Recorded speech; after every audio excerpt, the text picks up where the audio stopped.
24 घंटे में इतना बड़ा तबाही आएगा चाइना के अंदर, ये सोचा भी नहीं था जिनपिंग ने। आर्थिक तबाही तो अलग, सुबह जब जगा है चाइना तो एक अलग ही सीन आर्थिक तौर पर देखने को मिल रहा है। तो वहीं दूसरी तरफ ये जो सीन देख रहे हैं ना, इस सीन में एक लेडी है जो खड़ी है ढेर सारे टैंक के सामने। 1989 का वो दौर था जब चाइना में बहुत बड़ा प्रोटेस्ट हुआ था और इस प्रोटेस्ट में करीब 3000 लोग मारे गए थे। पर चाइना अभी भी कहता है कि सिर्फ 100 लोग मारे गए थे। सच्चाई ये है कि 3000 लोग मारे गए थे और चाइना ने उस समय से लेकर अब तक सिर्फ सबूतों को मिटाने का काम किया, पर अभी भी इस नरसंहार के सबूत मिट नहीं पाए हैं। पर एक बार फिर अब जिनपिंग के लिए सीधे तौर पर जनता उतर आई है सड़कों पर। जिनपिंग गद्दी छोड़ो,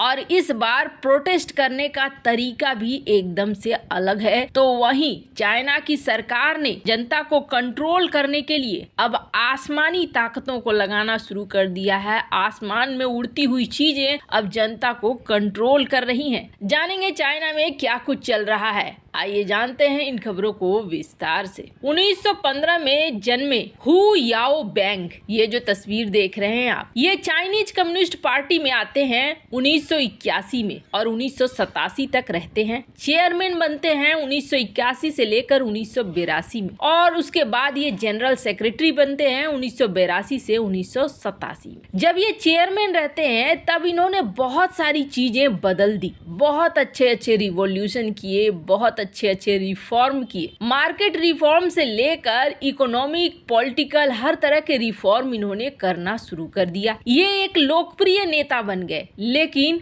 सीसीपी के बाकी राजनीतिक नेताओं को ये भाए नहीं। सबसे पहले तो इन्हें चेयरमैन की पोजीशन से और जनरल सेक्रेटरी की पोजीशन से निकाल दिया गया। उसके बाद भी इन्हें पोलित ब्यूरो, जो चाइना की समझ लीजिए पार्टी की संसद कहें, उस पे इनको बनाए रखा। पर फिर भी इनकी लोकप्रियता में कमी नहीं आ रही थी और इससे बाकी के नेता डर रहे थे कि अगर ये जिंदा रहा तो हमारे लिए समस्या बनकर रहेगा। और कहा जाता है कि आखिरकार इनको मार दिया गया। अब जैसे ही ये खबर पहुंचती है 1989 में इनकी मौत की, कहा जाता है कि प्रोटेस्ट के रूप में लाखों छात्र जमा हो जाते हैं। तियानमेन में लाखों छात्र की उपस्थिति होने लगती है और जैसे ही ये उपस्थिति होने लगती है वैसे ही चाइना के अंदर जो बैठे हुए सीसीपी के लोग थे उन्हें डर लगने लगता है कि एक बहुत बड़ा बवाल यहाँ पर खड़ा हो जाएगा और इस बवाल को रोकने के लिए वो अपने सेना का मदद लेते हैं और इस सेना के मदद में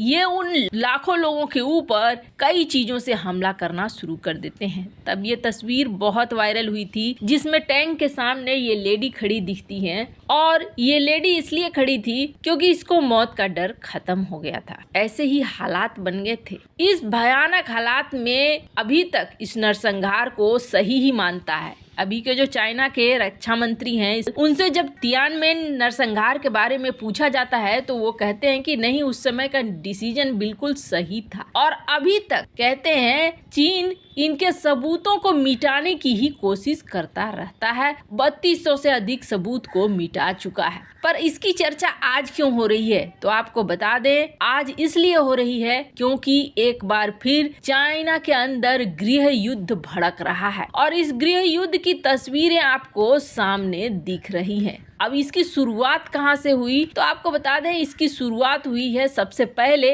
लोगों के मन में गुस्सा तो था ही। गुस्सा इस बात को लेके था कि जीरो कोविड पॉलिसी के अंतर्गत चाइना ने लॉकडाउन लगा कर रखा, लोगों को बंद करके रखा। चाइना ये कहता है कि हमने वैक्सीन बना ली। सबसे पहले उसने कहा कि हमने वैक्सीन बनाई, हमने लोगों को लगवा भी दिया। जब आपने वैक्सीन लगवा दिया, लोग तो बिल्कुल इम्यून हो गए होंगे। जैसे कि अमेरिका की बात करें, जैसे भारत की बात करें, वैक्सीन लगने के बाद तो इस तरीके के कोई सख्त लॉकडाउन नहीं लगे। तो फिर आपके यहाँ अभी तक ये लॉकडाउन क्यों है? कतर में देखने को मिला फुटबॉल मैच का लोग मजा ले रहे हैं। चाइना के अंदर इस चीज को लेकर बवाल होने लगा कि कतर के लोग क्या दूसरे प्लेनेट में रहते हैं जो वो फ्री होकर घूम रहे हैं और अभी भी हम बंद हैं। दुनिया के हालात चाइनीज लोग भी देख रहे हैं कि वहाँ पर अब दुनिया खुल चुकी है, हम अभी तक बंद हैं। यहाँ तक फिर भी ठीक था, थोड़ी बहुत पनप रही थी प्रोटेस्ट, पर उसे किसी न किसी तरीके से दबा दिया जा रहा था। पर समस्या तब हो गई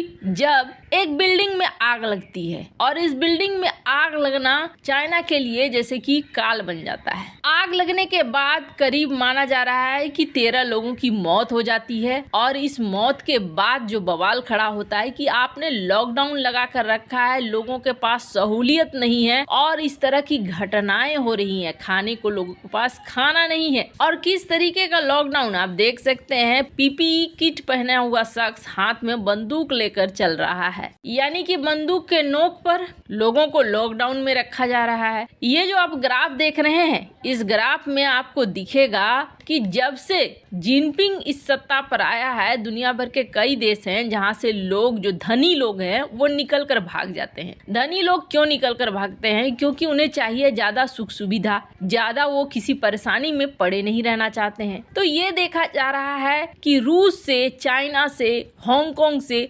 लगातार लोग भागे जा रहे हैं। वैसे भारत के बारे में भी कहा जाता है कि 2022 का ये आंकड़ा है, 8,000 लोग भारत से गए। हालांकि ये आंकड़ा पहले के मुकाबले काफी कम हुआ है, पर चाइना और रूस के अंदर से ये आंकड़ा बढ़ता चला गया है। वहीं आप देखेंगे कनाडा और अमेरिका, ऑस्ट्रेलिया, इन देशों में धनी लोग जाकर ज्यादा बसने लगे हैं। जिनपिंग के आने के बाद ये आंकड़ा और भी ज्यादा बढ़ा है। कारण साफ है, अगर आप आर्थिक तौर पर बहुत मजबूत हो तो आप कुछ न कुछ तो प्रॉब्लम कर रहे हो जिसकी वजह से ऐसा हो रहा है। और सबसे बड़ी बात ये है ना, इस बार इन्होंने शुरुआती दौर में प्रदर्शन का तरीका बहुत अच्छा निकाला कि ये जो तस्वीरें देख रहे हैं आप, खाली पेपर लेकर ये प्रदर्शन कर रहे थे, लेकिन ये प्रोटेस्ट शांतिपूर्ण तरीके से हो नहीं सकता था। चाइना ने ऊपर से ड्रोन से कई तरह के केमिकल्स कथित तौर पर गिराने शुरू कर दिए, और उसके बाद स्थिति ऐसी पहुंच गई कि पुलिस और चाइनीज लोगों के बीच हाथापाई शुरू हो गई, मारपीट शुरू हो गई, और इसी क्रम में बीबीसी के एक पत्रकार को भी इन्होंने धुन दिया, और बीबीसी का ये पत्रकार जेल में बंद हो गया।